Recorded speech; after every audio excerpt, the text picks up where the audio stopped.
ಈ ಜೀವ ನಿನಗಾಗಿ ಮುಂದುವರಿದ ಭಾಗ 44. ಅಗಸ್ತ್ಯ ಕುಡಿದು ಮನೆಗೆ ಬಂದಾಗ ಏನು ಮಾಡಬೇಕೆಂದು ತಿಳಿಯದೆ ಆದ್ಯ ಗಗನ್ಗೆ ಕಾಲ್ ಮಾಡಿದಳು.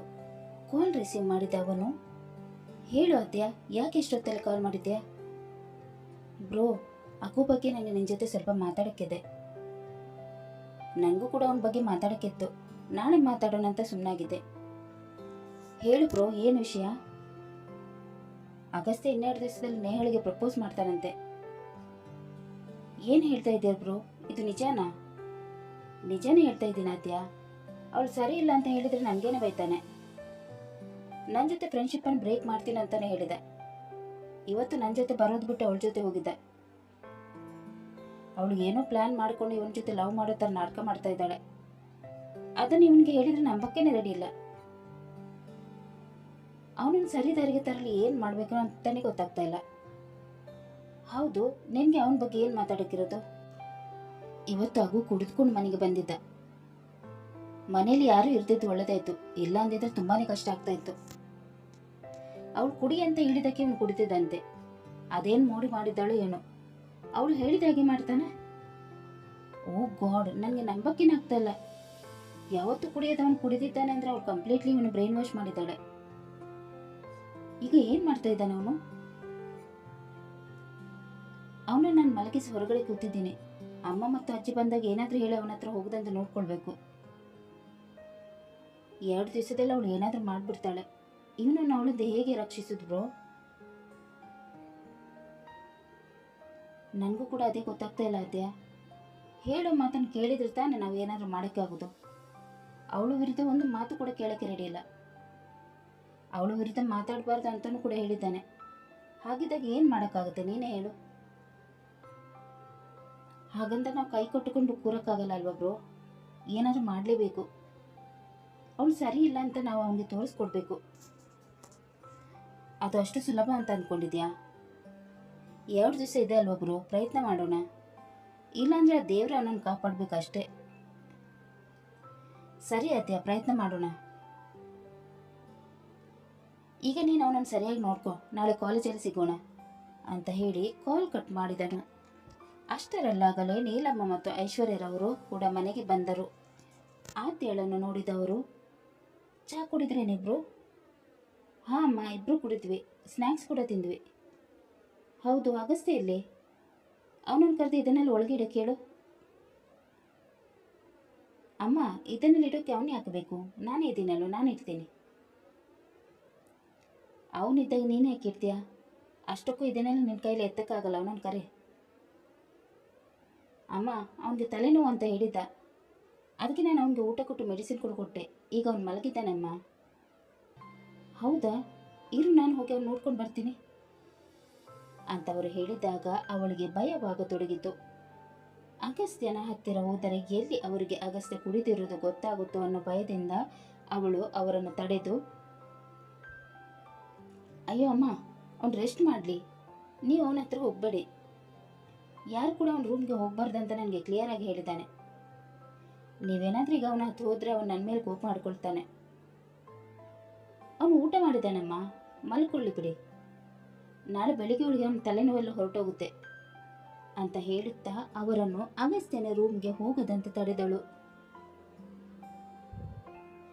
ಇವಳ ಮಾತು ಕೇಳಿ ಅವರು ಅಗಸ್ತ್ಯನ ರೂಮ್ಗೆ ಹೋಗದೆ ತಮ್ಮ ಕೆಲಸದಲ್ಲಿ ತೊಡಗಿದರು. ಅವರು ಹೋಗದೆ ಇರುವುದನ್ನು ನೋಡಿ ನಿಟ್ಟಿಸಿರು ಬಿಟ್ಟ ಅವಳು, ಥ್ಯಾಂಕ್ ಗಾಡ್, ಅಮ್ಮನನ್ನು ಹೇಗೂ ತಡೆದಿದ್ದಾಯಿತು. ಈಗ ಅಪ್ಪ ಬಂದರೆ ಏನು ಮಾಡೋದು?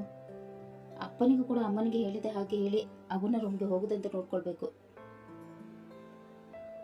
ಅಂತ ಅಂದುಕೊಳ್ಳುತ್ತಾ ತನ್ನ ತಂದೆ ಬರುವವರೆಗೆ ಕಾಯತೊಡಗಿದಳು. ಅಭಿಷೇಕ್ರವರು ಕೆಲಸ ಮುಗಿಸಿ ಮನೆಗೆ ಬಂದಾಗ ಆದ್ಯ ಅವರಿಗೋಸ್ಕರ ಮನೆಯ ಹೊರಗಡೆ ಕಾಯುತ್ತಿದ್ದಳು. ಅವಳನ್ನು ನೋಡಿದವರು,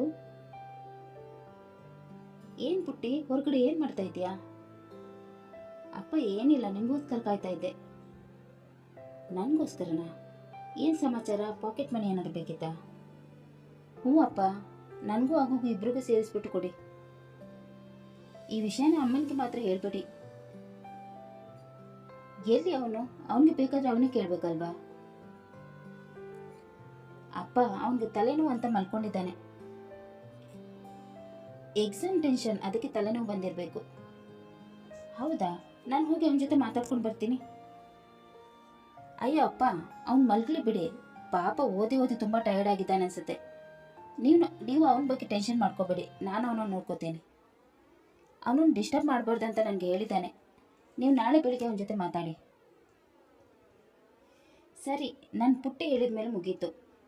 ನಿನಗೆ ಪಾಕೆಟ್ ಮನಿ ಬೇಕಲ್ವಾ, ತಗೋ ಬೇಗ, ಇಲ್ಲಾಂದರೆ ನಿನ್ನ ಅಮ್ಮ ನೋಡಿಬಿಟ್ರೆ ಕಷ್ಟ ಅಂತ ಹೇಳುತ್ತಾ ಅವಳಿಗೆ ಪಾಕೆಟ್ ಮನಿ ನೀಡಿ ಒಳ ನಡೆದರು. ಕೈಯಲ್ಲಿದ್ದ ದುಡ್ಡನ್ನು ನೋಡಿದ ಆದ್ಯ, ಸಾರಿ ಅಪ್ಪ, ಸುಳ್ಳು ಹೇಳಿದ್ದಕ್ಕೆ ನಮ್ಮ ಮಗಳನ್ನು ಕ್ಷಮಿಸ್ಬಿಡಿ. ಈ ದುಡ್ಡು ನನಗೆ ಬೇಡ ಅಪ್ಪ, ಇದನ್ನು ನಾಳೆ ನಿಮಗೆ ಹಿಂದಿರುಗಿಸ್ತೀನಿ. ನೀವು ಆಗೋ ಹತ್ರ ಹೋಗ್ಬಾರ್ದಂತ ಈ ದುಡ್ಡನ್ನು ಕೇಳಿ ಇಸ್ಕೊಂಡೆ. ನೀವಿಬ್ಬರು ನಮಗೋಸ್ಕರ ತುಂಬ ಕಷ್ಟಪಡ್ತಾ ಇದ್ದೀರ. ನೀವು ಪಡೋ ಕಷ್ಟನ ವ್ಯರ್ಥ ಆಗೋಕ್ಕೆ ನಾನು ಬಿಡಲ್ಲ. ಆಗುನ ಹೇಗಾದರೂ ಮಾಡಿ ಅವಳಿಂದ ರಕ್ಷಿಸ್ಕೊಳ್ತೀನಿ. ಆಗು ಕುಡ್ದಿರೋ ವಿಷಯ ನಿಮ್ಮಿಬ್ಬರು ಗೊತ್ತಾಗಬಾರ್ದು ಅಂತ ಮನಸ್ಸಿನಲ್ಲಿ ಅಂದುಕೊಳ್ಳುತ್ತಾ ಮನೆಯೊಳಗೆ ನಡೆದಳು. ಇವೆಲ್ಲವನ್ನು ನೋಡುತ್ತಿದ್ದ ನೀಲಮ್ಮರವರಿಗೆ ಇವಳ ವರ್ತನೆ ಯಾಕೋ ವಿಚಿತ್ರವೆನಿಸಿತು. ಇವಳು ಯಾಕೆ ಇವತ್ತು ಒಂಥರ ಆಡ್ತಾ ಇದ್ದಾಳೆ? ಇವಳ ನಮ್ಮನೆಲ್ಲ ಅಗಸ್ತ್ಯನ ರೂಮ್ಗೆ ಹೋಗೋದಂತ ತಡೀತಿದ್ದಾಳೆ ಅಂತ ನನಗೆ ಯಾಕೋ ಅನಿಸ್ತಾ ಇದೆ. ಇಬ್ರು ಸೇರಿ ಏನಾದರೂ ಕಿತಾಪತಿ ಮಾಡಿಕೊಂಡಿರ್ಬೇಕು. ಇಲ್ಲಾಂದ್ರೆ ಇವಳು ಈ ಥರ ಯಾವತ್ತೂ ವರ್ತಿಸಿದವಳಲ್ಲ. ಇವಳಿಗೆ ಗೊತ್ತಾಗದಾಗೆ ಅಗಸ್ತ್ಯನ ರೂಮ್ಗೆ ಹೋಗಿ ಏನಾಗಿದೆ ಅಂತ ತಿಳ್ಕೊಳ್ಬೇಕು ಅಂತ ಮನಸ್ಸಿನಲ್ಲಿ ಅಂದುಕೊಂಡ ನೀಲಮ್ಮರವರು ಯಾರಿಗೂ ಕಾಣಿಸದಂತೆ ಅಗಸ್ತ್ಯನ ರೂಮಿಗೆ ಹೋದರು. ಅಗಸ್ತ್ಯನ ನೋಡಿದವರು, ಈ ಹೊತ್ತಲ್ಲಿ ಇವನೇ ಯಾಕೆ ಮಲ್ಕೊಂಡಿದ್ದಾನೆ, ಗಾಢ ನಿದ್ದೆಯಲ್ಲಿದ್ದಾನೆ ಬೇರೆ ಅಂತ ಅಂದುಕೊಳ್ಳುತ್ತಾ ಅವನು ಹೊದ್ದುಕೊಂಡಿದ್ದ ರಗ್ಗನ್ನು ಸರಿಸಿದರು. ಇದೇನು ಬೆಳಿಗ್ಗೆ ಕಾಲೇಜಿಗೆ ಹಾಕೊಂಡು ಹೋಗಿದ್ದ ಶರ್ಟ್ ಮತ್ತು ಪ್ಯಾಂಟನ್ನೇ ಹಾಕೊಂಡು ಮಲ್ಕೊಂಡಿದ್ದಾನೆ. ಶರ್ಟ್ ಪ್ಯಾಂಟನ್ನು ತೆಗೆದು ಮಲಗುವಷ್ಟು ನಿದ್ದಾನೆ ಅವನಿಗೆ. ಏನೋ ಕಿತಾಪತಿ ಮಾಡ್ಕೊಂಡು ಬಂದಿರಬೇಕು ಅಂತ ಅಂದುಕೊಳ್ಳುತ್ತಾ ಅವನ ಮುಖದ ಹತ್ತಿರ ಹೋದರು. ಅವನ ಬಾಯಿ ಹತ್ತಿರ ಶರಾಬ್ ಸ್ಮೆಲ್ ಬಂದಾಗ ಮುಖ ಕಿವಿಚಿದರು. ಅಪ್ಪ, ಎಂತ ಕೆಟ್ಟ ವಾಸನೆ! ಇವನು ಕುಡಿದುಕೊಂಡು ಬಂದಿದ್ದಾನೆ. ಅದಕ್ಕೆ ನಾವು ನಮ್ಮನೇಲಿ ಇವನ ಹತ್ರ ಬರೋಕ್ಕೆ ಬಿಡದಿರೋದು. ಎಂತ ಒಳ್ಳೆ ಅಪ್ಪ ಅಮ್ಮನಿಗೆ ಎಂತ ಮಗನ! ಅಗಸ್ತ್ಯ ಯಾವತ್ತು ಈ ಥರ ಮಾಡಿದವನಲ್ಲ. ಏನಾಗಿದೆ ಇವನಿಗೆ? ಚೆನ್ನಾಗಿ ಓದಿ ಅಂತ ಕಾಲೇಜಿಗೆ ಕಳಿಸ್ತಾರೆ, ಈ ಥರ ಮಾಡುತ್ತಾ? ಇವನು ಕುಡಿದಿದ್ದಾನೆ ಅಂತ ಅಭಿ ಮತ್ತು ಐಶ್ವರ್ಯ ಗೊತ್ತಾದರೆ ಅವರು ಎದೆನೇ ಹೊಡೆದು ಹೋಗ್ಬೋದು. ಈ ವಿಷಯ ಅವರಿಬ್ಬರಿಗೆ ಗೊತ್ತಾಗದಂತೆ ನೋಡ್ಕೊಳ್ಬೇಕು. ಯಾಕೆ ಇವನು ಈ ಥರ ಮಾಡ್ಕೊಂಡು ಬಂದಿದ್ದಾನೆ ಅಂತ ಮೊದಲು ಅದ್ದಾಳನ್ನು ಕೇಳಬೇಕು ಅಂತ ಅಂದುಕೊಳ್ಳುತ್ತಾ ಅವರು ರೂಮಿನಿಂದ ಹೊರಬಂದರು.